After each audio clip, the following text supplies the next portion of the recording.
अस्सलाम वालेकुम। मैं मेहताब अजीज़ हूँ और आज हम बात करेंगे भारत में होने वाले एक कत्ल पर, जिसकी वजह से आज पूरी मेडिकल कम्युनिटी भारत की सरापा एहतजाज है। लोगों के अंदर गम और गुस्सा बहुत है। इस कत्ल की क्या डिटेल्स हैं, आइए इस पे नज़र डालते हैं।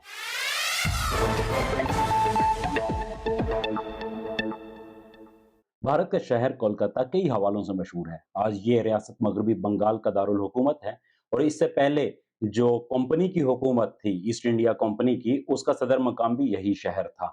फिर 1857 में जब बरतानवी राज जो है वो ताज बरतानिया को मुंतकिल हुआ, तो तब दिल्ली को दारुल हुकूमत बनाया गया था। लेकिन आजकल ये शहर एक और वजह से खबरों की ज़ीनत है और जिसकी वजह से पूरे भारत के अंदर मीडिया और सोशल मीडिया पे इसका चर्चा है।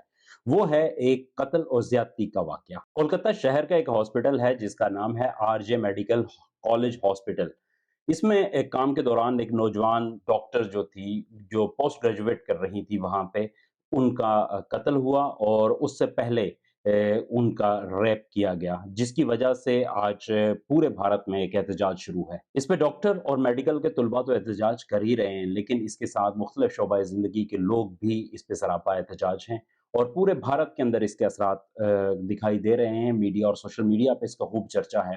वाक़या क्या था? आइए जानते हैं। ये 31 साला नौजवान खातून थी जो कलकत्ता के मुज़ाफ़ाती इलाका है सोदपुर, वहाँ के एक मिडल क्लास घराने से इसका ताल्लुक था। इसने एमबीबीएस किया और अब ये अपनी मास्टर्स की स्टडीज़ मुकम्मल कर रही थी, पोस्ट ग्रेजुएट की स्टडीज़ मुकम्मल करने के लिए इस हॉस्पिटल के अंदर थी। 13 अगस्त की रात को उसे बुलाया गया, वो 36 घंटे की ऑन कॉल ड्यूटी पे थी, यानी कि उसने हॉस्पिटल के अंदर ही मौजूद रहना था, जहाँ पे भी उसे बुलाया जाता उसने पहुँचना था। तो तफ़सीलात हमारे सामने आई हैं सीसीटीवी फुटेज के रेफ़रेंस से। उसके मुताबिक यही है कि उस रोज़ पेरिस ओलंपिक में जेवलिन थ्रो का इवेंट था, जिसमें कि भारत ने चांदी का तगमा और पाकिस्तान ने सोने का तगमा हासिल किया था। तो इस खातून ने भी टीवी पे दीगर कोलीग्स के साथ मिलके वो जो मैच था वो देखा, उसके बाद खाना खाया और खाना खाने के बाद ये हॉस्पिटल की चौथी मंज़िल पे पिल्मोनोलॉजी डिपार्टमेंट का एक सेमिनार हॉल था, वहाँ पे चली गई आराम करने के लिए। और ये यहाँ पे बताया जाता है कि जो डॉक्टर्स होते हैं, वो अमूमन रात के औकात में जब उनकी लंबी ड्यूटी हो और वो ऑन कॉल ड्यूटी पे हों, तो वो अमूमन इस तरह की जगहों पे वहाँ पे चले जाते थे ताकि कुछ देर के लिए आराम कर लें। ये वहाँ पे चली गई, उसके बाद अगले दिन सुबह जो इसकी वहाँ से लाश बरामद हुई, शदीद तशद्दुद ज़दा बॉडी थी और उसके ऊपर एलिजिडली जो है उसे रेप का निशाना भी बनाया गया था वहाँ पे और नीम बरहना हालत में इसकी लाश वहाँ से बरामद हुई। और जिसके ऊपर फिर जो है वो एहतजाज शुरू हुआ, एक रिएक्शन आया। पहले पहल जो इंतज़ामिया थी और पुलिस थी, उन्होंने जो इब्तिदाई तफ्तीश के बाद एक रिपोर्ट जारी की, उसमें बताया गया कि इस खातून ने खुदकुशी की है। और इसकी फैमिली को भी ये बताया गया कि इसने खुदकुशी कर ली है, अपनी बेटी की डेड बॉडी लेके जाएँ। लेकिन उसके बाद जो है, जब वहाँ पे शोर मचा, चूँकि ज़ाहिर-सी बात है कि ये डॉक्टर थी और इसके कोलीग और साथी सारे डॉक्टर्स थे और वो इन चीज़ों को जानते थे, तो उन्होंने इस पे एहतजाज किया कि ये खुदकुशी नहीं हो सकती, खुदकुशी का केस नहीं हो सकता। जब एहतजाज ने खासी शिद्दत इख्तियार कर ली, तो फिर पुलिस ने एक एफआईआर दर्ज की जिसमें रेप के चार्जेस लगाए गए। लेकिन दूसरी तरफ जो हॉस्पिटल और वहाँ पे जो मेडिकल कॉलेज है, इस टीचिंग हॉस्पिटल का, उसके प्रिंसिपल जो थे, उन्होंने इसके ऊपर एक स्टेटमेंट दी। ये प्रिंसिपल साहब का नाम जो है वो संदीप घोष है और इन्होंने ये स्टेटमेंट दी कि गलती तो इस कत्ल होने वाली लड़की की अपनी है कि वो अकेले रात को इस जो सेमिनार हॉल है यहाँ पे गई क्यों थी? ये गैर ज़िम्मेदारी का मुज़ाहिरा किया और इसकी वजह से ये हुआ, तो बुनियादी गलती इसी की है। तो जिसके ऊपर फिर एहतजाज भड़क उठा। हर तरफ जो है ना वो शोर मच गया इस स्टेटमेंट के सामने आने के बाद। पूरे जो है कलकत्ता शहर में और उसके बाद मगरबी बंगाल के अंदर ये एहतजाज फैल गया। तो ये प्रिंसिपल साहब तो चले गए, इन्होंने रिज़ाइन किया और नौकरी छोड़ के चले गए। की लाश बरामद हुई तो उसके 24 घंटे के अंदर अंदर पुलिस ने एक मुल्ज़िम को गिरफ्तार कर लिया और उन्होंने कहा कि यही रेपिस्ट था, रेप भी इसी ने किया, कत्ल भी इसी ने किया। और ये शख्स जो है, इसका नाम था संजय राय और ये कलकत्ता सिटी पुलिस में सिविक वॉलंटियर था। सिविक वॉलंटियर का मतलब ये है कि पुलिस के अंदर ये लोग होते हैं जो मुलाजिम तो नहीं होते, लेकिन आर्जी तौर पे ये आते हैं पुलिस की मदद करने के लिए, जहाँ पे ज़रूरी हो, किसी जगह ट्रैफ़िक को कंट्रोल करने के लिए या किसी जगह रॉयट्स को कंट्रोल करने के लिए या फिर मुखबरी के लिए। ये 3 इनके रोल्स जो है वो दिए जाते हैं इन्हें और उसके अगेंस्ट इन्हें कुछ मामूली सा मुआवज़ा भी मिलता है। लेकिन फिर मीडिया में इस शख्स के बारे में जब तहकीकात सामने आई तो बहुत सारी बातें सामने आ गईं। मसलन ये जो शख्स है इसने 2019 में कलकत्ता पुलिस के डिज़ास्टर मैनेजमेंट ग्रुप में बतौर वॉलंटियर शमूलियत इख्तियार की थी और बाद में इसने अपना तबादला जो है वो कोलकाता पुलिस के वेलफेयर सेल में करा लिया। यानी कि डिज़ास्टर मैनेजमेंट का मतलब ये है कि अगर शहर में सैलाब आया है, कुछ है, तो पुलिस को जिन लोगों की ज़रूरत होती है, वो उनमें शामिल हुआ था। फिर इसने बाकायदा तौर पे जो परमानेंट उसके वॉलंटियर का ग्रुप था, उसके अंदर इसने शामिल हो गया। इसका बैकग्राउंड बहुत मशकूक था, इसके ऊपर कई केसेज़ दर्ज हैं। कई बार ये शख्स जिनसी तशद्दुद के केसेज़ में मुलव्वस रहा है, इसके अलावा मार-कुटाई इसका मामूल था और भत्ताखोरी ये रेगुलर किया करता था। दुकानों से, पथारों से भत्ते लेने का काम इसका पेशा था और ये पुलिस रज़ाकार की आड़ में ये काम करता था। ये अपने मोटरसाइकिल के ऊपर इसने कोलकाता पुलिस के जो प्लेट्स और स्टिकर्स लगाए हुए थे, खुद भी पुलिस की और पुलिस की धौंस जमाता था हर जगह पे। एक और बड़ी अहम बात ये सामने आई कि ये शख्स पुलिस का मुलाज़िम नहीं था, इस वजह से ये एलिजिबल नहीं था किसी भी किस्म की फैसिलिटी सिवाय जो मामूली मुआवज़ा है उसके हासिल करने के। लेकिन कलकत्ता पुलिस की चौथी बटालियन जहाँ बटालियन का हेडक्वार्टर है, ये उसके अंदर इसकी रहाइश थी और अपने इस पुलिस के साथ ताल्लुक को ये बड़े धड़ल्ले से इस्तेमाल करता था भत्ताखोरी के लिए। अच्छा, इसके हवाले से जब इसकी बात सामने आई और ये प्रेस कॉन्फ्रेंस जो है कलकत्ता पुलिस के कमिश्नर हैं वनीत कुमार गोयल, उन्होंने प्रेस कॉन्फ्रेंस की तो और बताया कि इस तरह हमने बड़ी कामयाबी हासिल कर ली है, एक शख्स को पकड़ लिया है और वहाँ पे जब उनसे बार-बार ये सवाल किया गया वहाँ पे जो मीडिया रिप्रेजेंटेटिव्स थे उनकी तरफ से कि आया ये शख्स वाक़ई शहरी रज़ाकार या सिविक वॉलंटियर था पुलिस के साथ? और फिर क्या इसका बैकग्राउंड चेक हुआ था, तो उन्होंने कुछ भी कहने उन्होंने कहा नो कमेंट्स, नो कमेंट्स। इससे आगे उन्होंने कोई बात नहीं की और यहाँ पे उन्होंने अपनी तरफ से बात खत्म कर दी।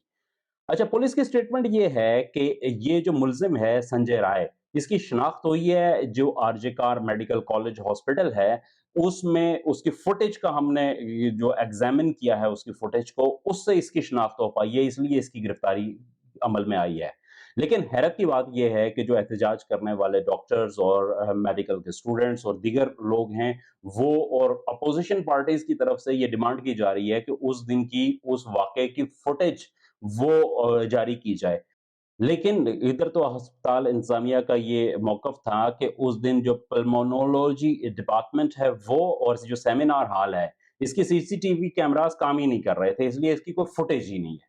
तो अगर पुलिस ने इसको फुटेज एग्ज़ामिन करके इसे गिरफ्तार किया और दूसरी तरफ उसकी कोई फुटेज नहीं है अस्पताल का की इंतज़ामिया की जानिब से जो स्टेटमेंट सामने आई है, तो इसका मतलब है कि ये पूरा मामला मशकूक है। अच्छा, फिर इसमें जो डॉक्टर्स हैं, उनकी तरफ से एक और जो चीज़ आई है कि जो खातून है, जिनको कत्ल किया गया, उसकी जो मेडिकल रिपोर्ट सामने आई है, उसके मुताबिक उसकी एक टाँग टूटी हुई थी, उसका एक बाजू टूटा हुआ था, जबकि दूसरे बाजू का हाथ जो था, उसकी हड्डियाँ जो उँगलियाँ थी, वो फ्रैक्चर्स थीं और 7 हड्डियाँ, जिसमें कॉलर बोन्स भी शामिल हैं, ये सारी टूटी हुई थीं। इसके अलावा जिस्म में 11 शदीद गहरे ज़ख्मों के निशान थे। तो डॉक्टर्स का ये मौक़िफ़ है कि एक सेहतमंद और नौजवान ख़ातून पे एक फ़र्द इस कदर तशद्दुद नहीं कर सकता और ज़ाहिर-सी बात है कि ये किसी दूर-दराज़ इलाके में भी नहीं हुआ, एक हॉस्पिटल के अंदर था और जहाँ पे दीगर लोगों की आमद-ओ-रफ़्त भी जारी-सारी थी, तो वहाँ पे और एक फ़र्द इस कदर तशद्दुद नहीं कर सकता, ये मुमकिन नहीं है। इसका मतलब ये है कि कम से कम 4 से 5 लोग हैं और फिर उसमें ये भी उनका मौक़िफ़ है वहाँ पे मीडिया रिप्रेजेंटेटिव का और उसका कि जो लोग इस रेप में और इस कत्ल में मुलव्वस हैं, वो बाअसर अफ़राद हैं। वो सियासी तौर पे बाअसर हैं, उनकी पहुँच बहुत दूर तक है, इसलिए पुलिस उन्हें बचाना चाह रही है और इंतज़ामिया पुलिस के साथ मिलकर इस मामले को रफ़ा-दफ़ा करना चाह रही है। और यहाँ पे वो कहते हैं कि या तो ये शख्स इस वाक़ये में ये संजय राय जो है, ये इसमें शामिल था और इसके साथ दीगर लोग शामिल थे या ये भी हो सकता है कि ये इस वाक़ये से इसका कोई ताल्लुक ही मौजूद ना हो। और ये पुलिस का एक तरीकाकार होता है कि उसके कुछ काबिल-एतमाद इस किस्म के मुख़बर, रज़ाकार भर्ती किए जाते हैं, जिन्हें बवक़्त ज़रूरत किसी को बचाने के लिए वो चंद लाख रुपए के लिए वो अपने ऊपर एतराफ़ जुर्म कर लेगा, वो फिर जेल चला जाएगा, उसके बाद फिर वो बाद में अपने बयान से मुनहर्रिफ़ हो जाते हैं और फिर जो है चूँकि एविडेंस तो कोई उनके खिलाफ नहीं होता, उस वाक़ये के दिन उनकी वहाँ मौजूदगी भी साबित नहीं होती, हो सकता है किसी दूसरी जगह उससे पहले उसकी एक एफ़आईआर कट गई हो जो अभी तक सामने नहीं आ रही या किसी जगह रपट दर्ज हो कि वो फलाँ जगह शहर से बाहर मौजूद था उस वक़्त। आज ये खामोशी होगी और उसके बाद अचानक से जब केस ये ठंडा पड़ जाएगा, एहतजाज वाला मामला खत्म हो जाएगा, तो फिर इस किस्म की जो चीज़ें निकल के आएँगी, डीएनए टेस्ट मैच नहीं किया और उसके बाद जो है अदालत से ये बाइज़्ज़त बरी हो जाते हैं। ये ड्रामे हम अक्सर देखते रहते हैं और हमने ये देखा कि ये पुलिस का अमूमी रिकॉर्ड ऐसा ही रहता है। चाहे वो हिंदुस्तान हो, पाकिस्तान हो, बांग्लादेश हो, नेपाल हो, ये जो साउथ एशिया की पुलिस है जिसे अंग्रेज़ों ने ट्रेंड किया था, इसका ट्रेंड नहीं बदला आज तक।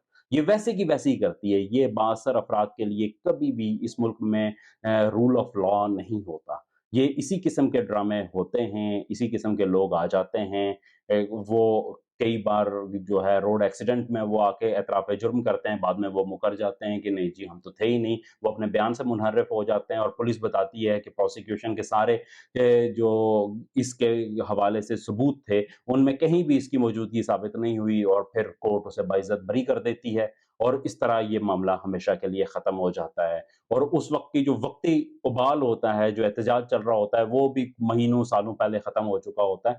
तो 2, 4, 5 लाख रुपया लेकर इस तरह के लोगों के लिए वक़्ती तौर पे ये साल के लिए, डेढ़ साल के लिए या चंद माह के लिए जेल जाना कोई बड़ी बात नहीं है। ये एक रूटीन का जो वाक़या है, जो हिंदुस्तान, पाकिस्तान में आम है। पाकिस्तान के हवाले से हम बात करें तो हमने यहाँ पे बहुत सारे ऐसे केसेज़ देखे, हाई प्रोफ़ाइल केसेज़ थे जिसके ऊपर बड़ा एहतजाज हुआ, लेकिन कुछ भी नहीं हो सका। मसलन मैं नाम लूँ अगर शाहरुख जतोई का एक केस था जो पाकिस्तानी मीडिया के अंदर, सोशल मीडिया के अंदर आग की तरह फैला, लेकिन वो साहब बरी हो गए, वो विक्ट्री का निशान बनाते रहे और हमारे चीफ जस्टिस साहब ने भी उसके ऊपर सो मोटो एक्शन लिया, लेकिन अमली नतीजा कुछ नहीं निकला। इसी तरह यहाँ पे राव अनवार साहब थे एक पुलिस के जो टारगेट किलर थे। जो ज़मीनों को पे कब्ज़ा करवाने के लिए लोगों को कत्ल करवाया करते थे और उनका भी हमने देखा कि किसी ने कुछ नहीं बिगाड़ सके उसका। आर्मी चीफ साहब ने उनके जो वालिद थे, उनको बुला के तसल्ली दी थी कि और उन्होंने कहा था कि हम आपके साथ हैं, आपको इंसाफ़ मिलेगा, लेकिन इंसाफ़ नहीं मिल सका। हमारी दुआ यही है, ख़्वाहिश यही है कि ये ख़ातून जो कलकत्ता की थी, जिसके साथ ये ज़ुल्म हुआ, इसे इंसाफ़ मिले। लेकिन ट्रैक रिकॉर्ड यही बताता है कि ऐसे केसेज़ में हमारे जो सबकॉन्टिनेंट है, इसके अंदर इंसाफ नहीं मिला करता। और अब तक की ताज़ा खबर भी यही है कि जो कलकत्ता का ये इलाका है, जहाँ पे ये हॉस्पिटल और मेडिकल कॉलेज वाक़ है, वहाँ पे जो एडमिनिस्ट्रेशन है, लोकल एडमिनिस्ट्रेशन, उसने आर्टिकल 173 को इम्पोज़ किया है और उसके बाद आरजे कर हॉस्पिटल और इसके जो सराउंडिंग्स हैं, वहाँ पे हर किस्म के प्रोटेस्ट पे पाबंदी लगा दी है। और फिर जो एहतजाज कर रहे थे, उनको अरेस्ट करना भी शुरू कर दिया है वहाँ पे। तो ये अब तक की ताज़ा तरीन सूरत-ए-हाल थी। इजाज़त दीजिएगा, फिर दोबारा आपकी खिदमत में हाज़िर होंगे। अल्लाह हाफ़िज़।